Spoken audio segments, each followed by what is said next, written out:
Orhan govori Halilu da će uzeti njegovu farmu i kuću. Halil nakon što to čuje, pobesni i sukobi se sa Orhanom.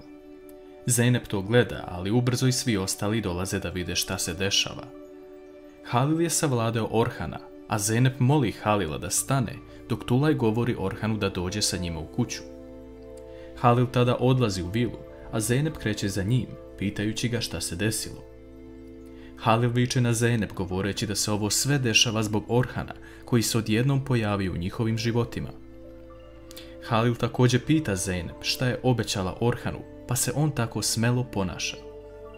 Zeynep ga odgurne, govoreći da ona nije ništa tako rekla Orhanu. Halil govori Zeynep da ga dobro sluša sada i da niko ne može uzeti ono što njemu pripada. S druge strane, Šehnaz ispituje Gulče šta se dešava sa kućom u koju se sele i zašto su se ona i Jusuf posvađali.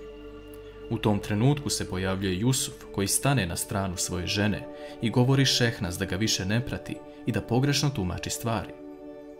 Nakon što Šehnaz ode, Jusuf govori Gulče da je ovo uradio samo kako bi ostali mislili da su oni srećan par, jer još ne može oprostiti za ono sinoć. Zeynep sreće Orhana u dvorištu vile i govori mu da je sada preterao i da ovo može dovesti i njen posao u pitanje. Orhan govori kako ovo sve radi zbog nje i njene porodice. Zeynep mu tada govori da prestane da radi bilo šta za njih, jer će sve upropastiti. Orhan pita Zeynep da li želi da radi sa njim još uvek, ali ona odgovara da odustaje od toga, jer ne želi više da se petlja u ove stvari. Orhan neće stati na ovome i sigurni smo da će nastavak serije biti jako zanimljiv. Sunina majka dolazi kod Šehnaz i govori joj da Suna mora da prebrodi ljubav prema Jusufu i moli Šehnaz da joj više ne daje nadu u to. Ona također navodi da ne traži nazad zlato koje je dala i Šehnaz joj obećava da je taj posao onda završen. Međutim, Havin čuje posljednji deo razgovora i pita kakav posao je završen. Šehnaz se tu izvuče ovaj put i govori Havin da su se Jusuf i Gulče posvađali i da sve ide kako treba. Dok Halil priča na telefon sa Erenom u vezi Orhana, na vrata ulazi Gulhan koja govori da je njena tema jako važna. Halil prekida poziv i pita Gulhan šta se desilo. Ona mu govori da on preteruje u stvarima oko Zeynep i da se sve ovo desilo jer ona želi da radi sa Orhanom. Gulhan se plaši da se nekome neće desiti nešto, jer Halil može doći u velike probleme sa ovakvim stavom. Halil zagrli Gulhan govoreći da će sve biti u redu, ali da li će? Zeynep kasnije dolazi i govori Halilu da je odustala od posla sa Orhanom i da neće raditi sa njim. Halil nije ni sa tim zadovoljan, ali Zeynep mu tada kaže da on čuje samo što želi. Halil ustaje i govori Zeynep da povede računa kako razgovara sa njim, ali ona se naljuti govoreći da će doći vreme kada će svi znati svoje mesto. Uveče, Zeynep sadi cveće u plasteniku, a Halil je posmatra. U jednom trenutku on joj prilazi, a ona se okreće i poklanja mu jedan beli cvet u saksiji, govoreći da ovaj cvet smanjuje stres i da je njemu to potrebno. Halil dobije informaciju od Erena i sve spremljene dokumente u vezi Orhana. Zaista, Orhan je lažov i čovjek koji ima prijave u stranim zemljama. Također i osoba koja je pobjegla iz Švajcarske. Halil saznaje da Orhan danas treba da sklopi određeni ugovor za posao i odmah odlazi na lice mesta. On dostavlja sve dokumente Orhanu, a Orhanov budući partner u biznisu odustaje od dogovora, govoreći Orhanu da izađe, a zahvaljujući se Halilu. Orhan dobija mnogo poziva da je njegova reputacija uništena i niko ne želi da posluje sa njim.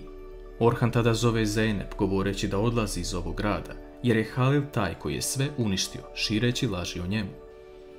Zeynep odlazi u Halilovu kancelariju i govori mu da ovo nije trebao da uradi i da Orhan nije takav kakav Halil misli. Halil ustaje i govori Zeynep da ona i ne poznaje dobro svog prijatelja Orhana. Kakav će biti završetak ove priče i da li će se Orhan osvetiti Halilu?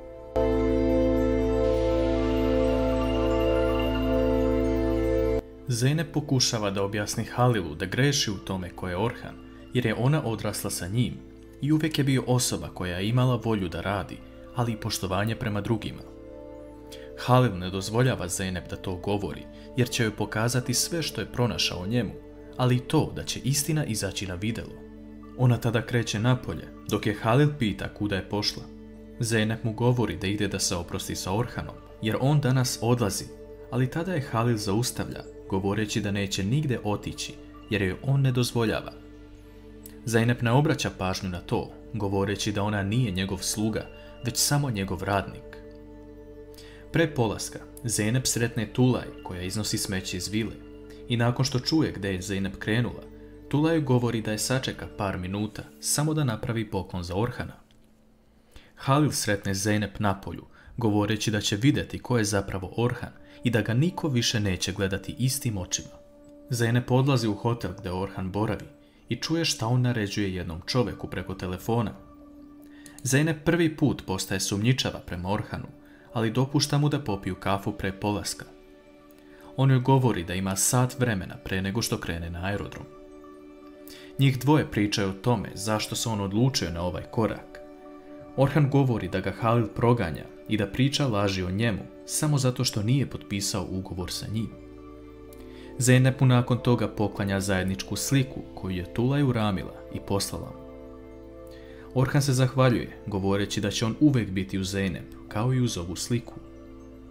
Zeynep tada govori da je lepo to što on želi da uzvrati pomoć, kao što je Omer učinio za njega, ali da će ga uvek gledati kao prijatelja. Orhan tu rečenicu ne podnosi i kreće po kofere. Zeynep vidi da je Orhanu ostao telefon na stolu i uzima ga te stavlja u torbu. Da li će Zeynep otkriti nešto što će biti korisno? S druge strane, Suna daje novac Šehnaz da joj ipak prenosi stvari koje se dešavaju između Jusufa i Guče. U jednom trenutku Jusufov brat zove Šehnaz, govoreći da se Jusuf jako čudno ponaša, pa čak i da priča sam sa sobom, te da je to sigurno zato što nije u dobrim odnosima sa Guče. Po povratku u vilu, Zeynep govori Halilu da je uspeo u svojoj misiji i da je Orhan otišao zbog njega. On odlazi u svoju kancelariju, ali ona ga sustiže, govoreći da je mnogo pogrešio u vezi ovoga.